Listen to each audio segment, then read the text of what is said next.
Welcome to the Existential Edge podcast, presented by the United States Association for Small Business and Entrepreneurship. How is entrepreneurship transforming university environments? What are its most compelling lessons? How can an entrepreneurship program make maximum impact on its ecosystem and change the lives of students and others in the process? Join Patrick J. Murphy, Goodrich Endowed Chair, Professor, and Director of the Entrepreneurship Program at the University of Alabama at Birmingham as he hosts leading entrepreneurs from across the country and beyond for provocative and insightful discussions of these and other questions.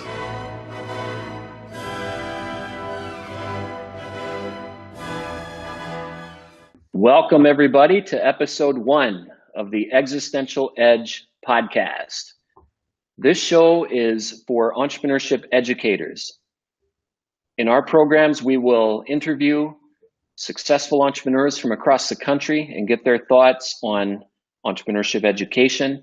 They'll talk about how they built their businesses, and they will share their own personal values when it comes to entrepreneurship and changing the world.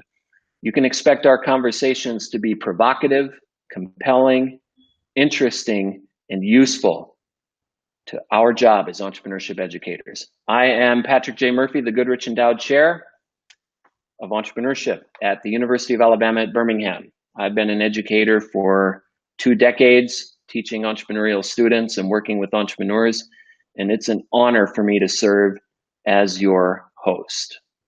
Today we have a very impressive guest. Miss Aireka Harvell is the CEO and founder of Nodat Inc. And we're going to get to know her really well and hear all about her business and how she built it, about her background and her personal style and her experiences. But she's going to share some really hard-hitting insights into entrepreneurship education and from her perspective as a practitioner, what she believes it is important that we all teach. Aireka, welcome to the program. Thank you. I'm excited to be here. Excited to be the first. That's great. Yes, you are the first, and it's a great beginning for the show. Yeah. So I figured we would start with just a general discussion about you and your background and your style, your experiences, your values, anything that you'd like to share about how you got to where you are today. And then, talk a little bit about your company. We'll get more into detail about your venture a little bit later, but we want to get to know you a little bit first. So go ahead and introduce yourself to our listening audience. Sure. So I'm Aireka Harvell, and I'm the founder and CEO of Nodat Inc. Out of Nashville, Tennessee. I'm a Nashville native and went to college at Cumberland University to get my bachelor's in business, and then studied graduate studies in strategic leadership at Middle Tennessee State University. And I started my career out at AT&T, and I was with that company for 10 years in the loyalty and retention, wanting to go up to, the corporate ladder, like everybody's dream. And so I got the idea to start my company in 2017. And when I started working on it, I realized that I had absolutely no idea what I was doing. Even though I had a business degree, I made so many mistakes when we first launched the company.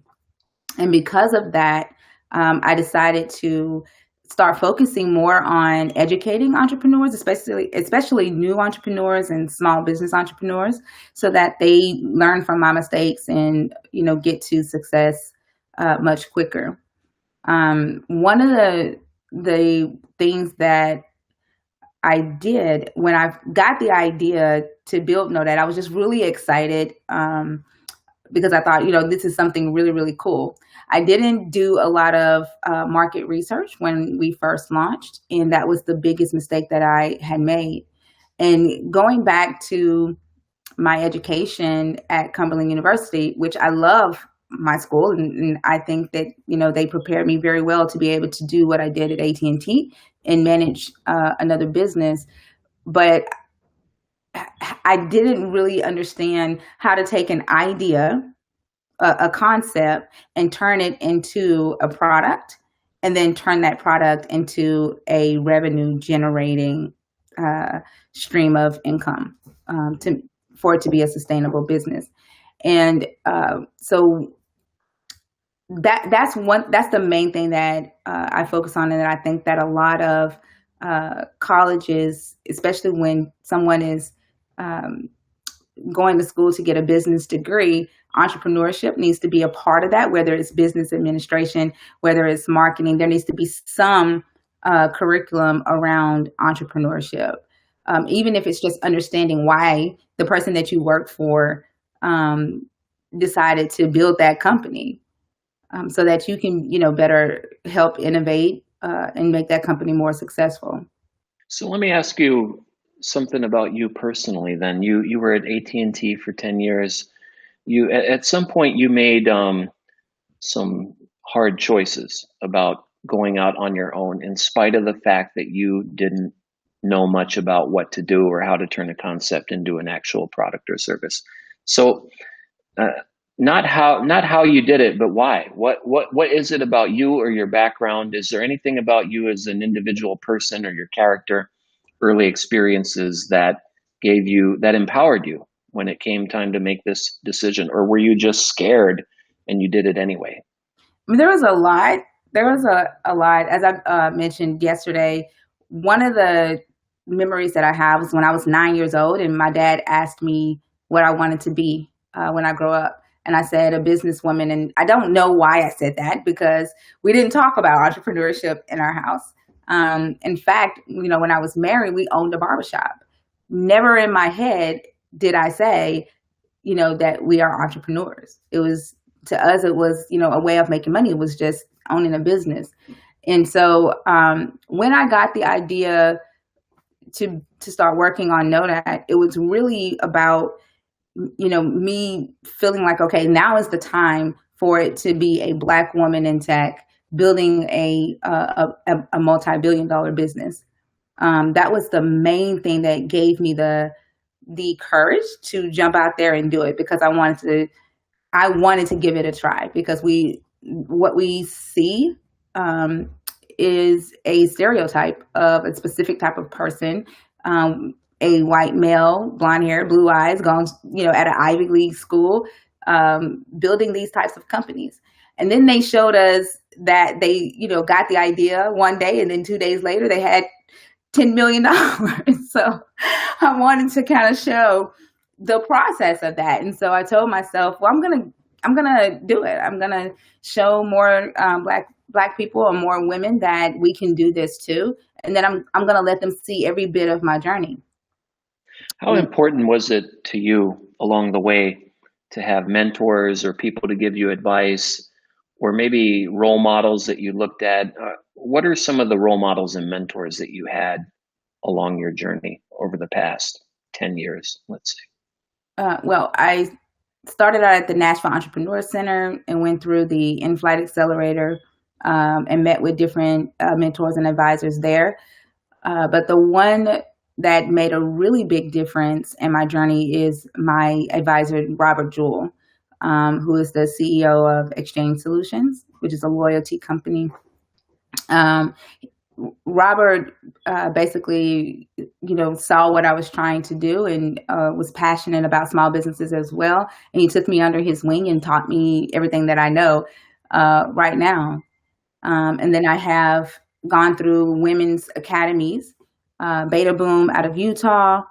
And so it's been really, really valuable to me as an entrepreneur to have those experiences with entrepreneurs who have built companies from the ground up, have gone through trials and crushed those trials and then exited. Like, it's been really, really valuable to have those type of relationships.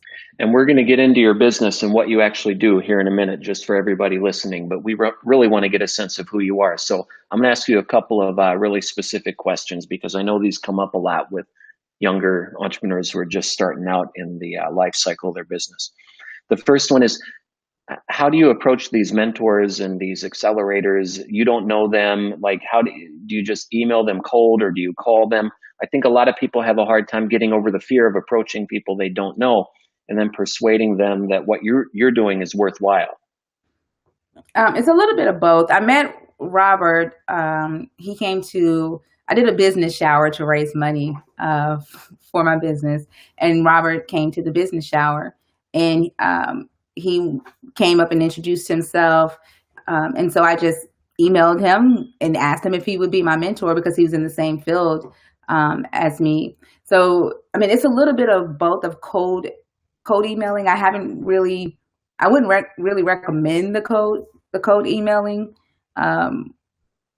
More so just, following them if they're at a networking event, being at that networking event and making yourself known and walking up and introducing yourself.